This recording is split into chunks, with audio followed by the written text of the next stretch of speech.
প্রিয় শিক্ষার্থীবৃন্দ, আশা করি এই করোনার মহাদুর্যোগের মধ্যেও তোমরা সবাই ভালো আছো, সুস্থ আছো। সরকার কি এমএম কলেজের পক্ষ থেকে, কলেজের প্রশাসনের পক্ষ থেকে তোমাদের সবাইকে জানাচ্ছি আন্তরিক শুভেচ্ছা এবং অভিনন্দন। আমি বিশ্বাস করি তোমরা যারা এবার এমএম কলেজে ভর্তি হয়েছো একাদশ শ্রেণীতে, তোমরা নিঃসন্দেহে তোমরা অনেক ভালো রেজাল্ট করেছো, কারণ ভালো রেজাল্ট করার মাধ্যমে তোমরা এমএম কলেজে চান্স পেয়েছো। এটা তোমাদের জন্য সৌভাগ্যের একটা বিষয়। এবং তোমরা যে অতীতে যে ভালো রেজাল্ট করছো, আমি আশা করব এমএম কলেজে একাদশ শ্রেণীতে তোমরা যে ভর্তি হয়েছো, এই ভর্তির মাধ্যম দিয়ে এই কলেজের যে লেখাপড়া তোমরা করবে, এর মাধ্যমে তোমাদের পড়ালেখার সেই ধারাবাহিকতাটা বজায় থাকবে এবং তোমরা এখান থেকে আরও ভালো রেজাল্ট করে ভবিষ্যতে তোমাদের লেখাপড়া জীবনের যে একটা লক্ষ্য নির্ধারণ করতে সমর্থ হবে। অর্থাৎ আমি বলতে চাচ্ছি যে ইন্টারমিডিয়েটের এই রেজাল্টের পরে নির্ভর করবে তোমরা ভবিষ্যতে কোন ইউনিভার্সিটিতে পড়বে, কোন কলেজ, কোন সাবজেক্টে পড়বে, সব কিছু নির্ভর করবে আমাদের এই রেজাল্টের উপরে। আমি আশা করব আমার এই কথাটা তোমরা তোমাদের এই পড়ালেখার সময় এটা মনে রাখবে। তোমাদের সবাইকে আমি আরেকবার ধন্যবাদ জানাচ্ছি, কারণ তোমাদের সাথে আমার যে কথা বলার সুযোগটা তৈরি হয়েছে। কারণ তোমরা যে ঐচ্ছিক যে তোমাদের সাবজেক্টগুলো ছিল, তার ভিতরে যে অর্থনীতিকে একটা সাবজেক্ট, একটা মানুষ যখন সমাজে জন্মগ্রহণ করে, সেখান থেকে তার বেড়ে ওঠার মধ্য দিয়ে অনেক ধরনের কার্যবলী আমরা দেখি। তার ভিতরে আমরা যদি দেখি সামাজিক কার্যবলী, রাজনৈতিক কার্যবলী, অর্থনৈতিক কার্যবলী, ধর্মীয় কার্যবলী, অনেক ধরনের কার্যবলী আছে আমাদের এখানে, আমরা কর্মসংস্থান দেখি। এর ভিতরে অর্থনৈতিক যে কার্যবলী, এইটাই হচ্ছে আমাদের অর্থনীতির আলোচ্য বিষয়। অর্থাৎ সামাজিক জীব হিসেবে মানুষের যে কার্যবলী আছে, আমরা যে কর্মকাণ্ড দেখি, তার ভিতরে শুধু অর্থ সংক্রান্ত যে কর্মকাণ্ড, এটাই হচ্ছে অর্থনীতির আলোচ্য বিষয়। অর্থাৎ অর্থনীতিটাকে আমরা এক কথায় যদি দেখি, সম্পদের বিজ্ঞান হিসেবে আমরা দেখতে পারি। অর্থনীতি সাবজেক্টটাকে আমরা যদি একটু অর্থনীতিবিদদের সংজ্ঞা দিয়ে আমরা একটু অর্থনীতিটাকে বোঝার চেষ্টা করি, তাহলে আমরা যদি দেখি সভ্যতার সেই প্রাথমিক সময়ে, যখন সেই অ্যারিস্টটল, সক্রেটিস, সে সময়েও কিন্তু আমাদের অর্থনীতির বিষয়টা ছিল। তখন অর্থনীতিটাকে সামাজিক এতটা বড় পরিস্থিতি আমরা না জানলেও, তখন আমরা যেটাকে সংক্ষেপে আমরা দেখতাম, সেটা হচ্ছে গৃহ ব্যবস্থাপনার বিজ্ঞান। অর্থাৎ দৈনন্দিন কর্মকাণ্ডের ভিতরে একেবারে পারিবারিক পর্যায়ে সীমাবদ্ধ ছিল, এটা বলা যায়। এরপরে অর্থনীতিটা একটা প্রাতিষ্ঠানিক রূপ পাচ্ছে। আমরা অ্যাডাম স্মিথের সময় এসে দেখি, আমরা 1776 সালে অ্যাডাম স্মিথ একটা বই লেখেন, যেটাকে আমরা সংক্ষেপে বলি ওয়েলথ অফ নেশন। সেখানেই অর্থনীতি একটা প্রাতিষ্ঠানিক একটা রূপ পাচ্ছে।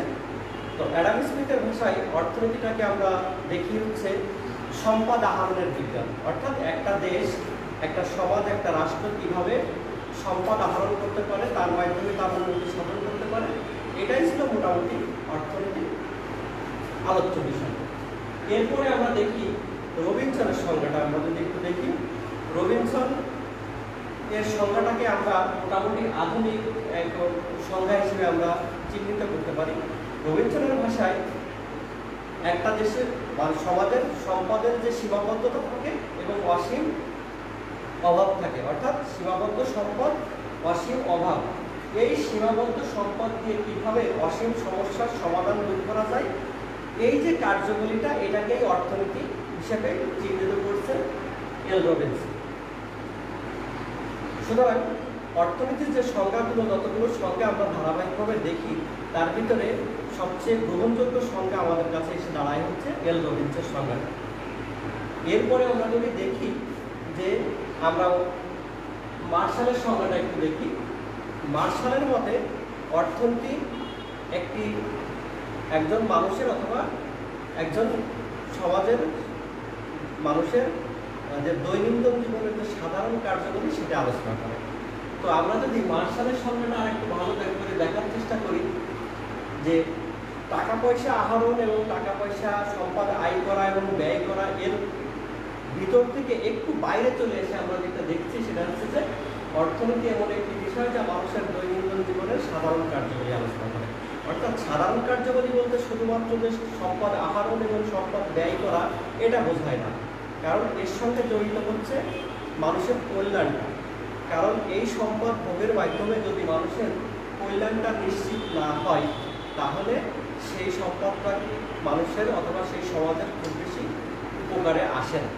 সুতরাং আমি বলতে চাচ্ছি যেটা, অর্থনীতি হচ্ছে এমন একটা বিষয় অথবা এমন একটা বিজ্ঞান যা সম্পদ আহরণ থেকে শুরু করে সম্পদ মানুষের ভোগের পিছনে ব্যয় হওয়ার মাধ্যমে মানুষের কল্যাণটা কীভাবে নিশ্চিত করা যায় অথবা কল্যাণ নিশ্চিত করাটাই হচ্ছে আলটিমেট উদ্দেশ্য।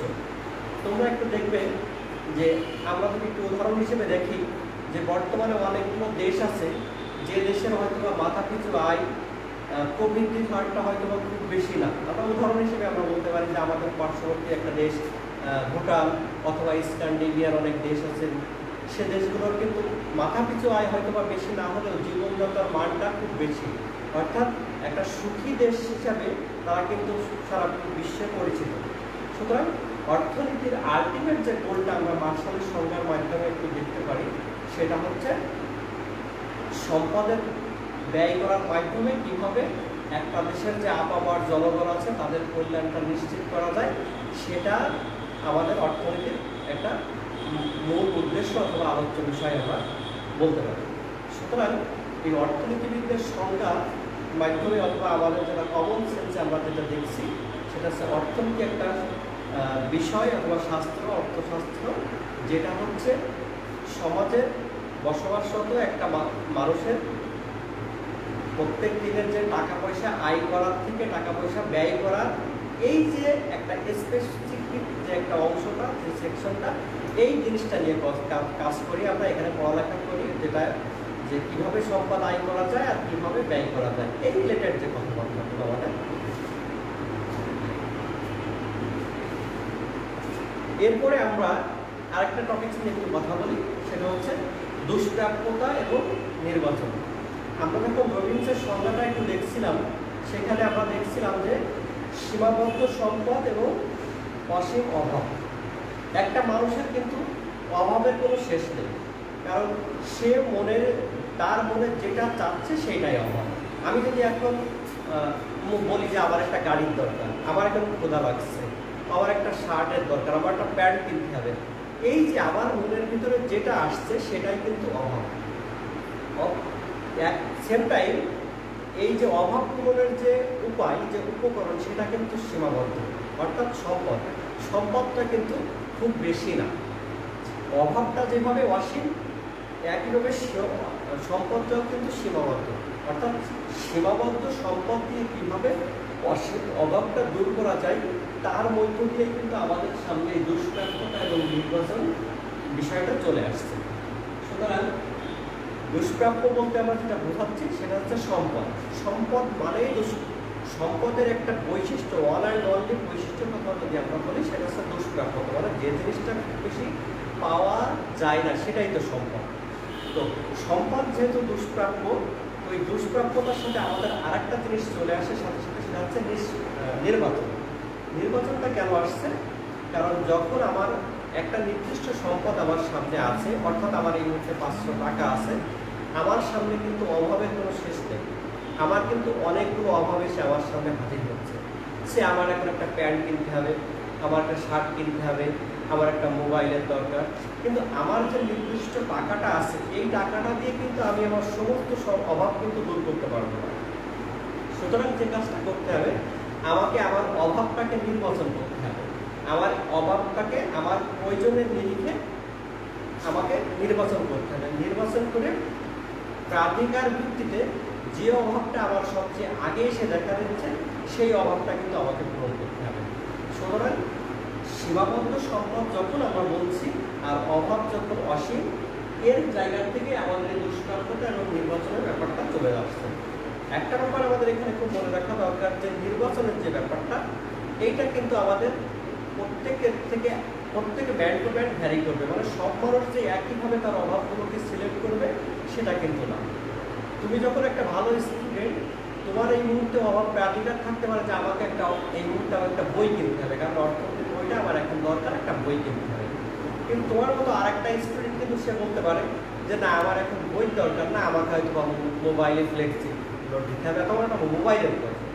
সুতরাং সীমাবদ্ধ সম্পদের উপরে ভিত্তি করে আমাদের যে অভাবগুলো আমাদের সামনে হাজির হয়, এই অভাবগুলো কিন্তু একটা নির্বাচন করার একটা ব্যাপার আছে, যে সবগুলোই হচ্ছে একটা তালিকা করে নিতে হবে এবং কোনটার বেশি প্রয়োজন তারপরে নির্ভর করবে। যদিও আমরা ব্যক্তির ক্ষেত্রে এটা খুব সহজভাবে দেখি, কিন্তু একটা সমাজ অথবা একটা রাষ্ট্রের ক্ষেত্রে কিন্তু এই নির্বাচনটা কিন্তু একটু হিসাবের ব্যাপার অথবা একটু কঠিনই আমরা বলতে পারি। কারণ সৃষ্টির শুরু থেকে প্রত্যেকটা দেশ কিন্তু কেউ ধনী হিসেবে অথবা কেউ গরিব হিসেবে আসছে সেটা কিন্তু না। যারা এই অভাবটাকে সঠিকভাবে নির্বাচন করতে পারছে অথবা আমাদের মতো যারা সেটাকে আমাদের প্রয়োজনটাকে আমরা উপলব্ধি করার চেষ্টা করতে পারছি এবং সেইভাবেই যখন আমরা সম্পদটাকে ব্যবহার করছি, তখন সেই দেশ কিন্তু দ্রুততর উন্নতির দিকে ধাবিত হচ্ছে। সুতরাং এই সীমাবদ্ধ সম্পদ, আমি আবার বলছি, সীমাবদ্ধ এবং সম্পদ এবং অসীম অভাব, এই বিষয়টার থেকেই কিন্তু আমাদের এই দুষ্প্রাপ্যতা এবং নির্বাচন বিষয়টা আমাদের সামনে এসে হাজির হয়েছে। এরপরে আমরা একটু আরেকটা জিনিস নিয়ে একটু কথা বলি, মৌলিক অর্থনৈতিক সমস্যা। মৌলিক অর্থনৈতিক সমস্যাটা হচ্ছে কি, আমি আবার যদি তোমাদের পিছনে একটু ব্যাকে রিমাইন্ড করার কথা বলি, সেটা হচ্ছে অর্থনীতির মূল আলোচ্য বিষয় হচ্ছে সম্পদ আহরণ করা আর সেই সম্পদটা ব্যয় করা। এই দুটো বিষয়ই হচ্ছে আমাদের অর্থনীতির মূল আলোচ্য বিষয়। তো অর্থনীতি কীভাবে আমরা বেশি করে সম্পদ আহরণ করতে পারি, অর্থাৎ আমরা আমাদের ব্যবসা প্রতিষ্ঠান বলতে পারি, শিল্প কলকারখানার কথা বলতে পারি, এই উৎপাদনের মাধ্যমে কীভাবে সম্পদ আমরা বাড়াতে পারি আর কীভাবে আমরা সেই সম্পদটা ব্যয় করতে পারব, এটা যদি আমরা নির্ধারণ করতে হয়, তাহলে আমাদের প্রথমে একটা জিনিস চলে আসছে যে আমি কোন ধরনের অ্যাক্টিভিটিসের সঙ্গে জড়িত, কোন অর্থনৈতিক কার্যক্রমটাকে আমি ডিল করছি। এটাই হচ্ছে আমাদের মূল অর্থনৈতিক সমস্যা। অর্থাৎ আমরা যদি এখানে তোমাদের দেখাচ্ছি যে মৌলিক অর্থনৈতিক সমস্যাটা কি, সে আমি ধরে নিচ্ছি আমাদের আমি একটা ব্যবসা করতে চাই, তো আমাকে প্রথমে কিন্তু আমাকে খেয়াল করতে হবে যে আমি কিসের ব্যবসা করবো, অর্থাৎ কোন দ্রব্যটা উৎপাদন করতে চাচ্ছি। আরেকবার আমি একটু বলি যে আমি যখন মুনাফার কথা বলছি, আমি যদি আমার মুনাফাটা যদি বৃদ্ধির কথা বলি, তাহলে আমাকে কিন্তু খুব সূক্ষ্মভাবে বিশ্লেষণ করতে হবে যে কত কম খরচে কত ভালোভাবে ওই দ্রব্যটা আমি উৎপাদন করতে পারি। সেই জিনিসটাকে যদি আমি সঠিকভাবে সম্পন্ন করতে চাই, তাহলে আমাকে তিনটা জিনিস খেয়াল করতে হবে। এক নম্বর, কী দ্রব্য উৎপাদন করব, কীভাবে উৎপাদন করব এবং কার জন্য উৎপাদন করব। কী দ্রব্য উৎপাদন করব, আমি যদি আমার প্রফিটটাকে, আমি আমার মুনাফাটাকে সর্বোচ্চ করতে চাই, আমার মুনাফাটা আর্ন করতে চাই, তাহলে আমাকে প্রথমে খেয়াল করতে হবে কোন দ্রব্যটা উৎপাদন করছি।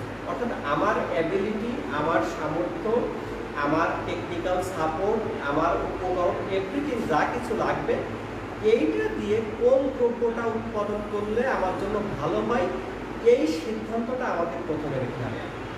এই সিদ্ধান্তটা যদি আমরা কথাটা আমাদের দেশের কনটেক্সটে বলি, আমাদের দেশে তোমরা সবাই জানো যে গার্মেন্টস ইন্ডাস্ট্রিটা আর এই যে সেক্টরটা, এটা খুব বেশি ডেভেলপ করছে। কেন? কারণ আমাদের দেশে কিন্তু সস্তায় একটা শ্রম পাওয়া যায়। এটা কিন্তু এই গার্মেন্টস শিল্পটা গড়ে ওঠার বা প্রতিষ্ঠিত হওয়ার একটা বড় উপকরণ এবং বড় কারণ। সুতরাং আমরা যদি এই লেবার ইন্টেন্সিভ যে ইন্ডাস্ট্রি, অর্থাৎ যেখানে শ্রম বেশি লাগে, এই ইন্ডাস্ট্রি বাদ দিয়ে যদি আমরা ভারী ইন্ডাস্ট্রির কথা বলি, যেখানে আমাদের বেশি বেশি মূলধন লাগবে, অর্থাৎ বেশি টাকা পয়সা লাগবে, ওই শিল্পের কথা যদি বলি, ওইটা কিন্তু আমাদের জন্য উৎপাদন করাটা খুব বেশি সঠিক সিদ্ধান্ত হবে না। সুতরাং কোন দ্রব্যটা উৎপাদন করব, এইটা নির্ধারণ করাটা হচ্ছে আমাদের এক নম্বর। সেকেন্ড, কীভাবে উৎপাদন করা হবে। কীভাবে উৎপাদন করা হবে বলতে আমরা বোঝাতে চাচ্ছি যে কত কম খরচে দ্রব্যটা উৎপাদন করা যায়, কত কম খরচে দ্রব্যটা উৎপাদন করা যায়। আমি যে তোমাদের সামনে যে উদাহরণ হিসেবে বলছিলাম যে গার্মেন্টস ইন্ডাস্ট্রির কথা বলি, এখন আমি ধরে নিলাম যে আমি একটা গার্মেন্টস ইন্ডাস্ট্রি শুরু করবো, তাহলে আমি এখন গার্মেন্টস ইন্ডাস্ট্রিটা সেট আপ করবো, এটা কোথায় বসাবো?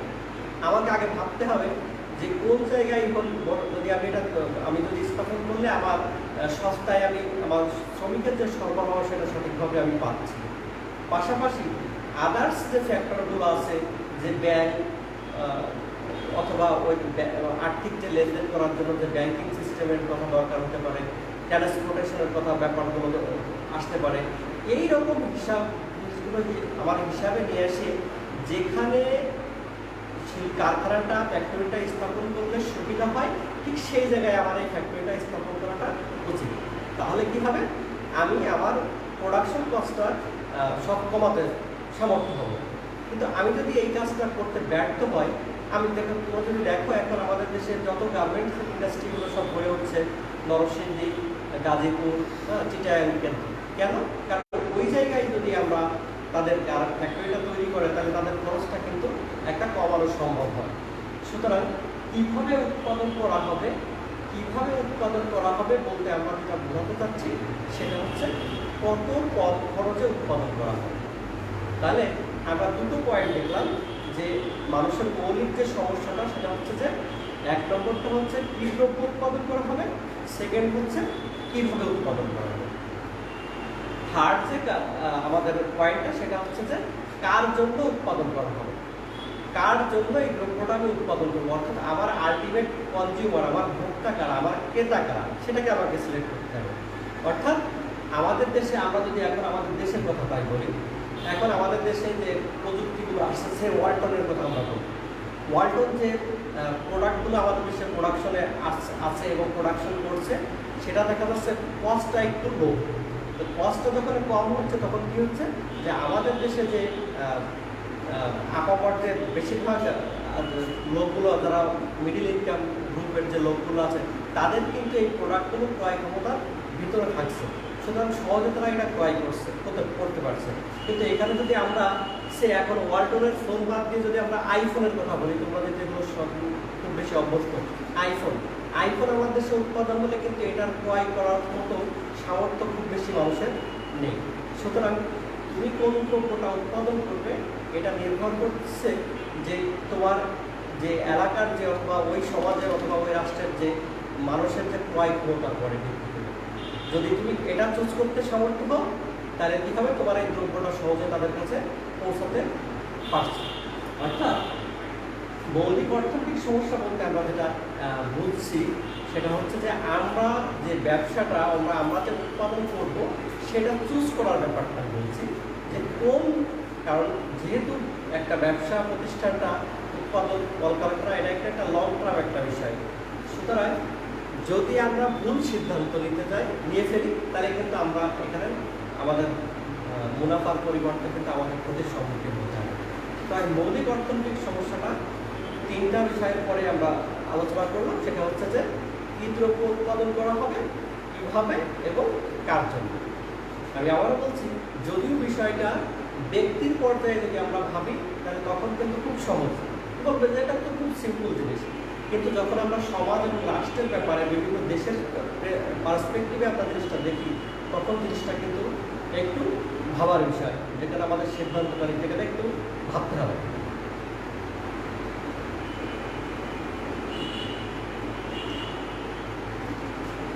এরপরে আমরা আরেকটা জিনিস নিয়ে যেটা আলোচনা করি সেটা হচ্ছে উৎপাদন সম্ভাবনা রেখা। উৎপাদন সম্ভাবনা রেখা আমরা বলতে যেটা বোঝাচ্ছি সেটা হচ্ছে আমাদের কথাটার ভিতরে চলে আসছে উৎপাদন সম্ভাবনা। তার মানে আমার যে উৎপাদনের যে একটা সম্ভাবনা আছে, যে আমার দেশের যে উৎপাদনের উপকরণ আছে, অর্থাৎ যে সম্পদ আছে, যে ফ্যাক্টর অফ প্রোডাকশন আছে, যেগুলো দিয়ে আমি উৎপাদন করব, এই উৎপাদন দিয়ে আমার যতটুকু উৎপাদন করা সম্ভব সেই যে রেখাটা, সেই রেখাটাকে আমরা বলি হচ্ছে উৎপাদন সম্ভাবনা রেখা।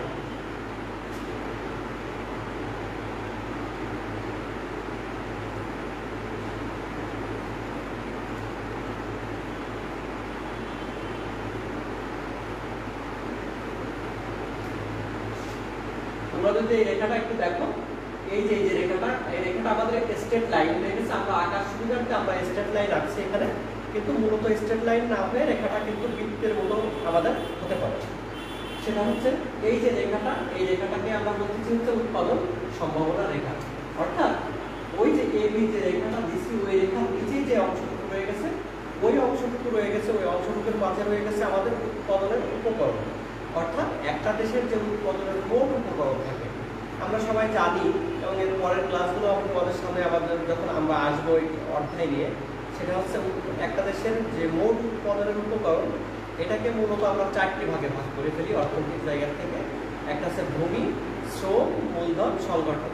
এখন আমাদের বইতে অথবা আমরা এখন আরেকটা উপকরণের কথা বলি, যেটা হচ্ছে প্রযুক্তি। যে প্রযুক্তি ছাড়া তো যেহেতু আমাদের উৎপাদন কখনোই সম্ভব না। সুতরাং এই যে রেখার নিচে যে অংশটুকু আছে আমরা যেটা দেখাচ্ছি, এই জায়গাটা হচ্ছে আমাদের সেই উৎপাদনের উপকরণ। অর্থাৎ একটা দেশের মোট যে উৎপাদনের উপকরণ আছে, এইটা দিয়ে যতটুকু উৎপাদন করা সম্ভব সেটা যেটা আমরা ঘিরে রাখছি একটা রেখা দিয়ে, ওইটাই হচ্ছে আমাদের উৎপাদন সম্ভাবনা রেখা। তো এই উৎপাদন সম্ভাবনা রেখা, এটা হচ্ছে আমাদের উৎপাদন সম্ভাবনা রেখা, মাঝখানে রয়ে গেছে আমাদের উৎপাদনের উপকরণ। আমরা ইচ্ছে করলে কিন্তু এই উৎপাদনটা এই যে রেখার উপরে আছে, এই যে রেখাটা, রেখার উপরে আমরা উৎপাদন করতে পারি, ভিতরের উপরে, এই যে রেখার বাইরে, এই জায়গায় কিন্তু আমরা উৎপাদন করতে পারি না। সে ওই যে জায়গাটা আমরা একটা পয়েন্ট হিসেবে দেখাচ্ছি, ওইখানে কিন্তু আমরা উৎপাদন করতে পারি না।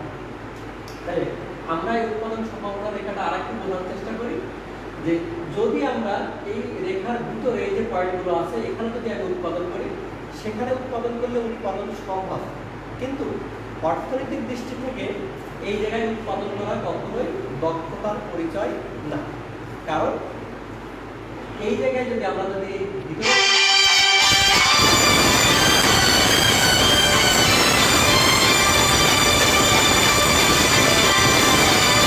একটা দেশের যত উৎপাদনের উপকরণ আছে, এই উৎপাদনের উপকরণটা আমরা সঠিকভাবে ব্যবহার করতে অথবা ইউটিলাইজ করতে আমরা সমর্থ হচ্ছি না। সুতরাং একটা দেশ উন্নত হবে, আমি আরো বলছি, যখন আমরা ব্যক্তির পর্যায়ে জিনিসটাকে ব্যাখ্যা করি তখন জিনিসটা যতটা সহজ হয়। আমরা যখন একটা রাষ্ট্রীয় পর্যায়ে একটা সমাজের দৃষ্টিতে দেখি, তখন জিনিসটা একটু কিন্তু কমপ্লেক্স। কিরকম, যে একটা দেশ ধনী অথবা একটা দেশ গরিব, এইটা কিন্তু সৃষ্টির শুরুতে কিন্তু সব দেশের অর্থনৈতিক অবস্থা কিন্তু একই রকমই ছিল। কিন্তু কারা অর্থনৈতিক উন্নয়নের দিকে বেশি ধাবিত হতে পারছে? যারা এই উৎপাদনের উপকরণ আমার মাঝখানে যেটা রয়ে গেছে, এইটাকে যত সঠিকভাবে সে কাজে লাগাতে পারছে, সে তত বেশি উন্নত। সুতরাং আমাদের দক্ষতার পরিচয় তখন হবে যখন আমাদের এই দেশে এই যে আমি যদি আমার দেশের কথা বলি, এই মাঝখানে যে উপকরণটা রয়ে গেছে, এই উপকরণটা যখন সঠিকভাবে আমরা কাজে লাগাতে পারবো, তখনই আমরা বলতে পারবো যে হ্যাঁ, আমরা আমাদের সম্পদটাকে সঠিকভাবে ব্যবহার করতে পারছি এবং আমরা আমাদের উন্নতির যে যাত্রাটা সেটা আরও বেশি ত্বরান্বিত করতে পারি। আমি তো আরও সিম্পল করে বলি যে আমি ধরে নিচ্ছি আমাদের দেশে শুধু উৎপাদনের উপকরণ হচ্ছে শুধুমাত্র শ্রম। অর্থাৎ আমাদের যে হিউম্যান যে ক্যাপিটাল আছে, এই শ্রম ছাড়া আমাদের আর কোনো উপকরণ নেই। সুতরাং এই শ্রম ব্যবহার করেও কিন্তু পৃথিবীতে উন্নত দেশ, অনেক দেশ উন্নত হয়ে গেছে, এর রেকর্ড কিন্তু আমাদের সামনে আছে।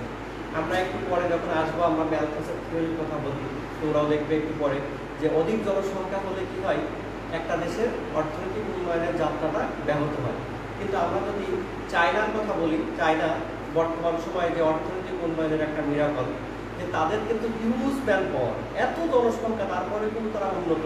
কারণ তারা তাদের যে মানব সম্পদটা আছে, যে জনসংখ্যাটা আছে, সেটাকে জনসম্পদে রূপান্তর করতে তারা সামর্থ্য হয়েছে। সুতরাং এই মাঝখানের যে অংশটুকু রয়ে গেছে, যে উৎপাদনের উপকরণ, সেটা হতে পারে প্রাকৃতিক সম্পদ, সেটা হতে পারে মানব সম্পদ। এই পুরোটাকে যদি আমরা কাজে লাগাতে সামর্থ্য হই, তাহলে একটা দেশের আমাদের এখনকার যে প্রবৃদ্ধির হার, আমাদের যে মাথাপিছু আয় বর্তমান সময়ে আমরা সবাই জানি, আমরা খুব তাড়াতাড়ি আমরা মধ্যম আয়ের দেশের যে রূপান্তর হতে যাচ্ছি, অথবা আমাদের যে একটা ভীষণ আছে, সেটাও কিন্তু আমরা রিচ করতে খুব সামর্থ্য হবো, যদি আমরা আমাদের এই উৎপাদনের উপকরণটা সঠিকভাবে কাজে লাগাতে পারি। আর যদি এই যে উৎপাদন রেখা, সম্ভাবনা রেখা, যেটা রেখা রয়ে গেছে, এই রেখার উপরে যদি উৎপাদন করতে সমর্থ হয়, তাহলে আমরা বলতে পারি যে হ্যাঁ, ওই দেশের যে উৎপাদনের উপকরণ যেটা আছে, সেটাকে সে সঠিকভাবে কাজে লাগাতে পারছে। আমরা আমাদের বর্তমান সময়ে যে উন্নত দেশগুলোর কথা আমরা যদি বলি, ইউরোপের কথা বলি, আমেরিকার কথা বলি, অনেক যে G7 এর কথা বা অন্য রাষ্ট্রগুলোর কথা বলি, যে তারা কিন্তু তাদের উৎপাদন, তারা যে আজকে উন্নত রাষ্ট্র, জাপান আজকে উন্নত রাষ্ট্র অর্থনৈতিকভাবে, তারা কিন্তু একদিনে হয়নি। তারা তাদের যে প্রাকৃতিক সম্পদটা রয়ে গেছে, এই প্রাকৃতিক সম্পদের সুষ্ঠু ব্যবহার করতে সমর্থ হয়েছে এবং যার ফলাফলে আজকে কিন্তু তারা উন্নত রাষ্ট্র। একইভাবে আমরা যদি ওই লেখার উপরের যে অংশের কথা বলি, আমি যেটা দেখাচ্ছি তোমাদেরকে, এই অংশ উৎপাদন করা কিন্তু সম্ভব না। কেন? ওই পাশে আমরা যদি এই উপরের অংশ উৎপাদনের কথা চেষ্টা করি, ওইখানে উৎপাদন করতে পারলে ভালো হয়, কিন্তু আমরা কিন্তু ওখানে যেতে পারবো না। কেন? কারণ ওই পাশে যাওয়ার আমার লিমিটেশন তো এখানে, আমার সম্পদ সবই এখানে। সুতরাং উপরের অংশে আমরা উৎপাদন করতে পারবো না। কেন? কারণ আমার সম্পদের একটা লিমিটেশন আছে। সুতরাং অ্যাট এ গ্লান্সে যদি আমি বলি, আমাদের একটা উৎপাদন সম্ভাবনা রেখার কথা যদি আমরা ব্যাখ্যা করার চেষ্টা করতে পারি, যে উপরের যে অংশ, এখানে উৎপাদন করা কখনোই সম্ভব না। কেন? কারণ ওইখানে আমার যে একটা রেস্ট্রিকশন রয়ে গেছে, ওখানে পৌঁছানোর মতো সম্পদ, টেকনোলজি, উৎপাদনের উপকরণ কোনোটাই আমার নেই। নিচের যে অংশটার কথা আমরা বলছি, এই জায়গায় উৎপাদন করা সম্ভব, কিন্তু এখানে উৎপাদন করলে কি হবে, সম্পদটা পুরো উৎপাদনের উপকরণটা আমরা সঠিকভাবে ব্যবহার করতে সমর্থ হচ্ছি না, যেটাকে আমরা অদক্ষতা, অর্থনৈতিকভাবে যদি আমরা বলি অদক্ষতা বলছি। আর যদি এই রেখার উপরে চেষ্টা উৎপাদন করি, তাহলে যেটা দাঁড়াচ্ছে সেটা হচ্ছে দক্ষতার পরিচয়। অর্থাৎ আমার দেশে যে প্রাকৃতিক সম্পদ রয়ে গেছে, আমার দেশে যে উৎপাদনের যে কাঁচামাল রয়ে গেছে, আমার যে মানব সম্পদ রয়ে গেছে, পুরোটাকে আমরা কি করতে পারি, কাজে লাগিয়ে আমরা আমাদের যে দক্ষতাটা, পুরোটাই যে ক্যাপাসিটি রয়ে গেছে, সেটাকে আমরা ব্যবহার করতে পারি। আর এই রেখাটা যদি আমাদের যে উৎপাদন সম্ভাবনা রেখা, আমি যেটা এখানে দেখাইনি, রেখাটা যদি ডান দিকে শিফট করে, ডান দিকে যদি সরে যায়, সেটা দিয়ে আমরা যেটা মিন করি, বোঝাতে চাচ্ছি, সেটা হচ্ছে যে ওই দেশের প্রবৃদ্ধির হার অর্থাৎ মাথাপিছু আয়, জীবনযাত্রার মান সব কিছুই কিন্তু এখন বেড়ে যাচ্ছে। অর্থাৎ উৎপাদনের উপকরণের যে ক্যাপাসিটি, সেটাও কিন্তু দিন দিন বৃদ্ধি পাচ্ছে। সুতরাং তখন এই রেখাটা, আমাদের এই যে রেখাটা, সেটা আমাদের কি হয়, ডান দিকে সরে যাচ্ছে। তো এটা হচ্ছে আমাদের থিওরিটিক্যাল কথাবার্তা।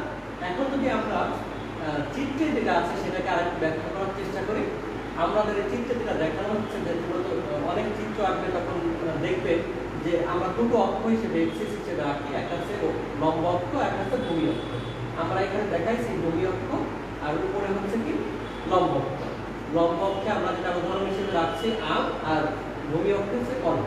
তো আমি যদি আমার এই উৎপাদন সম্ভাবনাটা রেখা এখানে যেটা আছে, এটা দিয়ে আমি এই দুটো দ্রব্য আমি ধরে নিচ্ছি, আমার এই দেশে এই দুটো দ্রব্যই উৎপাদন হয়, এর বাইরে আর কোনো কিছু উৎপাদন হয় না।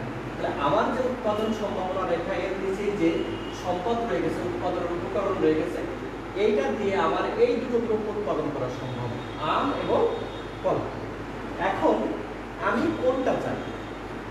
আমি যদি বলি যে শুধুমাত্র আমি আম চাই, আমি কলা চাই না, তাহলে আমি কি করতে পারি, আমার পুরো উৎপাদনের উপকরণ দিয়ে আমি এই যে ওই যে সর্বোচ্চ মাত্রাটা, এই পর্যন্ত আম উৎপাদন করতে পারি। এই পর্যন্ত যখন আম উৎপাদন করবো, তখন কিন্তু আমার কলা উৎপাদনের পরিমাণটা হবে 0। একইভাবে আমি যদি বলি যে না, আমি শুধু কলা উৎপাদন করতে চাই, তাহলে সেক্ষেত্রে কিন্তু আমার কলা উৎপাদন হবে সর্বোচ্চ এই পর্যন্ত কলা উৎপাদন হবে, তখন আমের উৎপাদনটা কিন্তু চলে আসবে একদম একেবারে শূন্য। অর্থাৎ এই যে উৎপাদনের উপকরণ আছে, এই উৎপাদনের উপকরণ দিয়ে আমার দুটো দ্রব্য উৎপাদন হবে। যদি আমি একটা দ্রব্য চাই, তখন একটা দ্রব্য চাইলে তার বিনিময়ে আর একটা দ্রব্য কিন্তু আমাকে স্যাক্রিফাইস করা হচ্ছে। যখন আম চাইছি, কলা চাইছি, সর্বোচ্চ এই পর্যন্ত কলা পেয়েছি, কিন্তু তখন কিন্তু আমের পরিমাণটা কিন্তু 0। একইভাবে যখন আমটা সর্বোচ্চ চেয়েছি, তখন কলার পরিমাণটা কিন্তু 0। অর্থাৎ একটার বিনিময়ে আর একটা, যেটা আমরা স্যাক্রিফাইস করছি।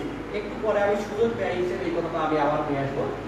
কিন্তু তুমি যদি বলো যে না স্যার, আমার কিন্তু দুটোই দরকার, আমার আমও দরকার, আমার কলাও দরকার, সেক্ষেত্রে কিন্তু আমরা এই জায়গায় উৎপাদন করার কথা বলতে পারি। এই ক্ষেত্রে যদি এখানে যদি উৎপাদন করি, তাহলে সেক্ষেত্রে হচ্ছে কি আমার M1 পরিমাণ, 0 থেকে M1 পরিমাণ,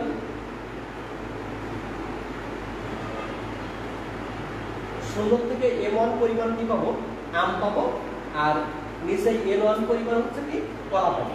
অর্থাৎ কলা এবং আম দুটো দ্রব্যের কম্বিনেশন হচ্ছে।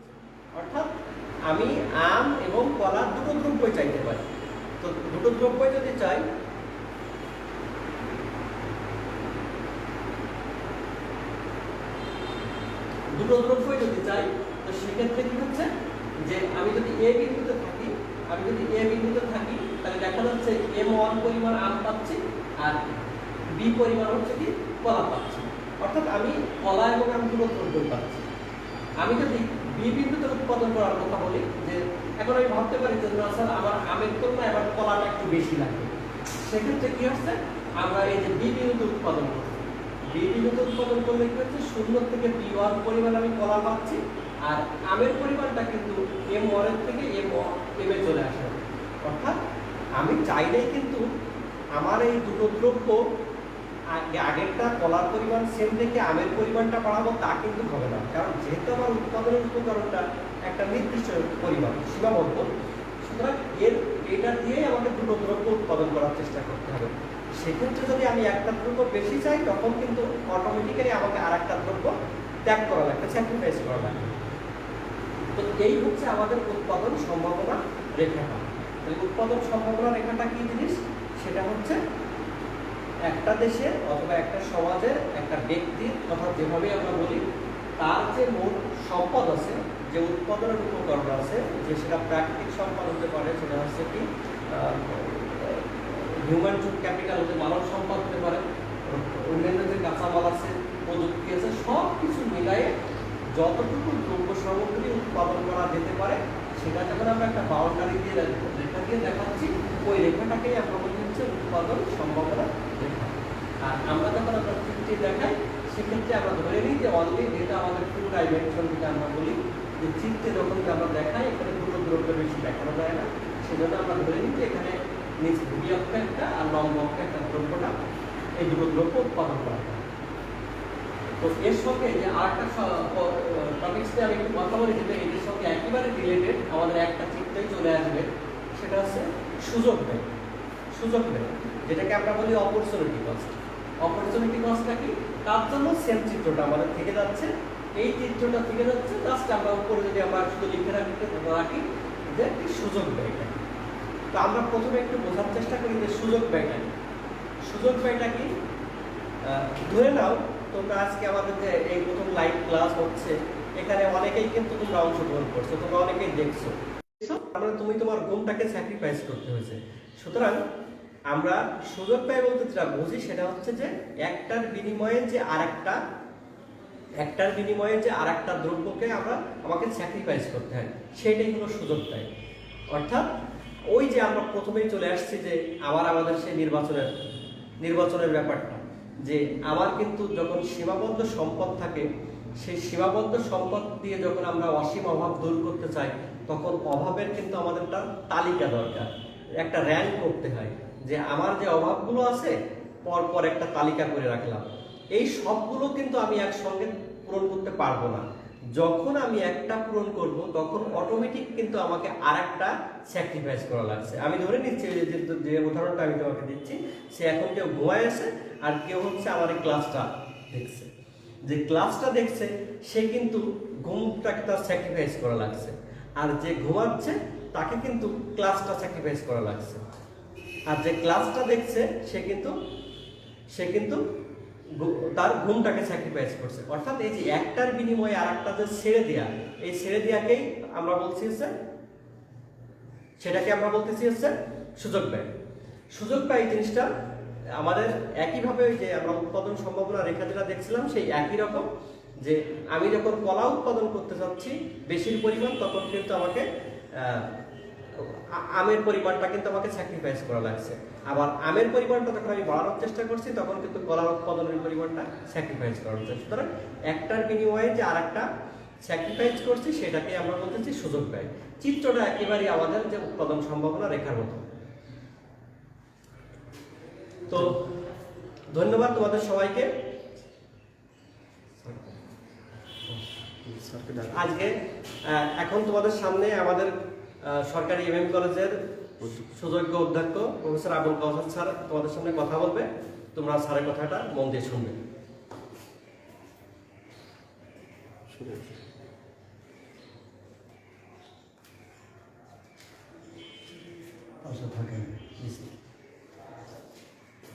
আসসালামু আলাইকুম।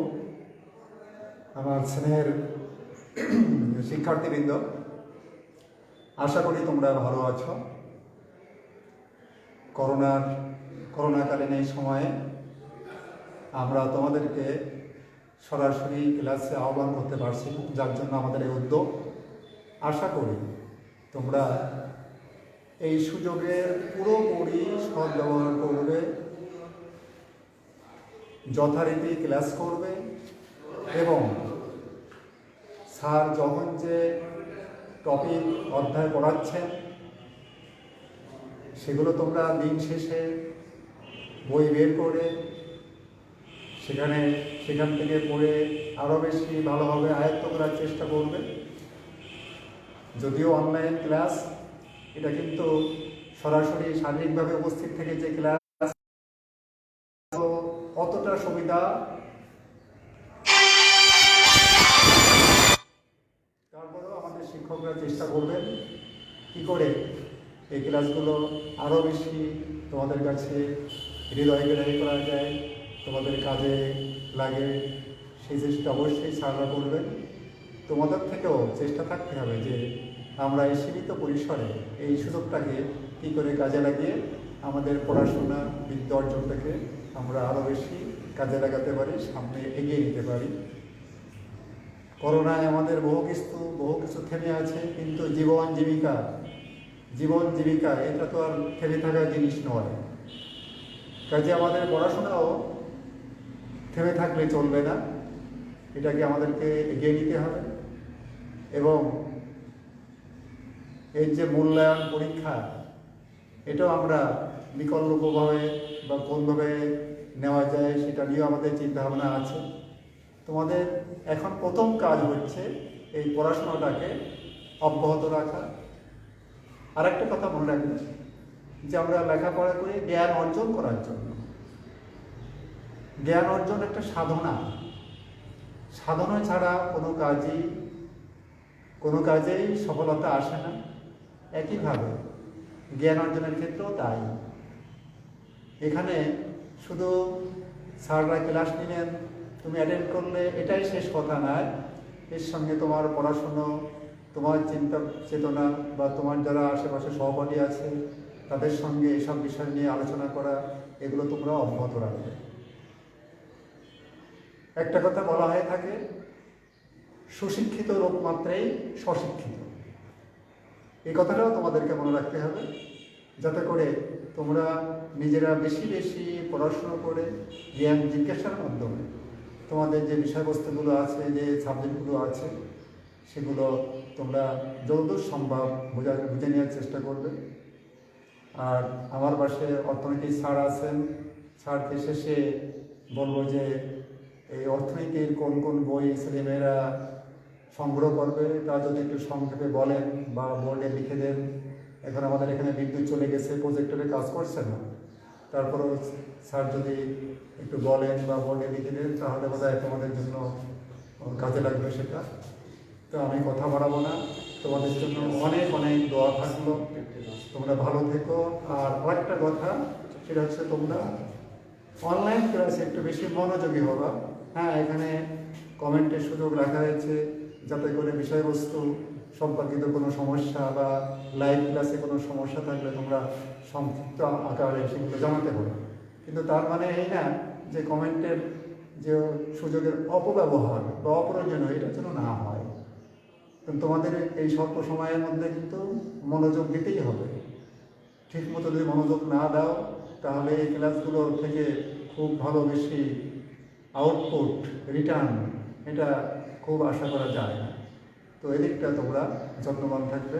সবাই ভালো দেখো। এবারে স্যার তোমাদের বইয়ের বিষয়ে কথা বলবেন। হ্যালো, এই আমাদের ক্লাসে আজকে আমরা শুধু ক্লাসটাই শেষ করছি। হ্যাঁ, তারপরে সামনের ক্লাসে আমি তোমাদের জন্য কোন বইটা সুবিধা হয় সেটা নিয়ে একটু স্যার যেটা বলে গেল তার আমাকে তোমাদেরকে বলে দেবো। অনেকগুলো বইয়ের নাম বলবো, একটা বই হলেই হয়, তারপরে আমাদের একের অধিক বই হলে আরো ভালো হয়। তারপরে কোনটা সবচেয়ে ভালো হয় সেটাও আমি তোমাকে বলবো, তবে আজকে না, সামনের ক্লাসে বলবো। স্যার যেটা বলছে সেভাবে আমি বলে দেবো, ঠিক আছে? তবে আমি আশা করবো শুধু যে অর্থনীতি সাবজেক্টটা অন্য অনেক আর্টসের অনেক সাবজেক্টের চেয়েও আমি মনে করব খুব এনজয় করার মতো একটা সাবজেক্ট। আমি খুব তোমাদের কাছে কর্ডিয়ালি অনুরোধ করব যে ক্লাসটা মনোযোগ দিয়ে শোনার চেষ্টা করবে, তাতে দেখবে তোমাদের অনেক কনসেপ্ট যেটা ঝামেলা আছে, অনেক বুঝতে একটু সমস্যা হয়, সেটা তোমরা একটু ক্লিয়ার হয়ে যাবে। ঠিক আছে, তো ধন্যবাদ আজকে সবাইকে। আসসালামু আলাইকুম, ভালো থেকো সবাই।